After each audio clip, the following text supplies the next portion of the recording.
départ, Mme Dagenet, j'aimerais ça savoir, vous vous occupez des aînés. Le Centre d'action bénévole s'occupe principalement des aînés. Absolument, oui. Pourquoi? C'est quoi les besoins des aînés auxquels vous répondez? Écoutez, actuellement, au niveau du centre, notre mandat, c'est le maintien à domicile. Okay. Alors, tout ce qui est maintien à domicile pour les aînés, c'est important. Les gens veulent rester dans leur maison ou leur appartement le plus longtemps possible. Et il n'y a pas tant si vous voulez, d'aide. Nous, on compense énormément pour qu'ils puissent se sentir en sécurité à la maison. Alors, c'est pour ça qu'on a plusieurs services qui finalement, au bout du compte, les rassurent beaucoup pour la continuité de leur vie en paix, paisiblement, là, dans leur maison, là, avant de prendre d'autres décisions. Alors, vous dites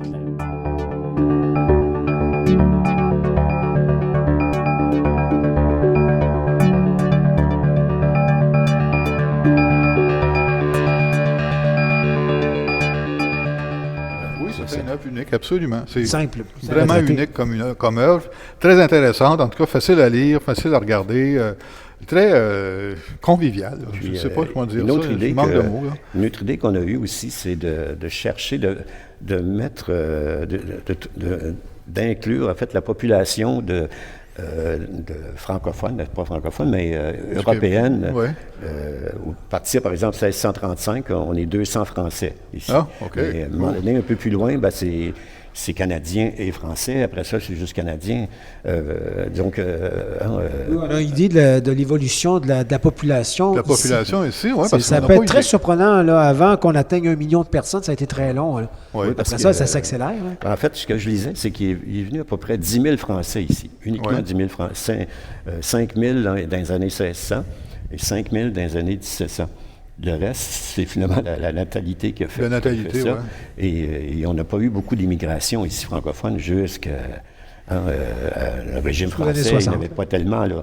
Et après la Nouvelle-France, c'était terminé très longtemps. Donc, la population a fait que...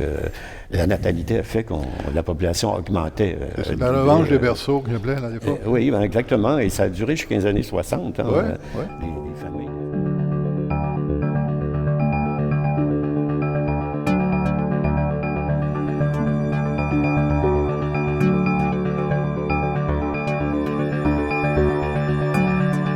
Puis avec la COVID, on a vu le panier d'épicerie qui a augmenté largement.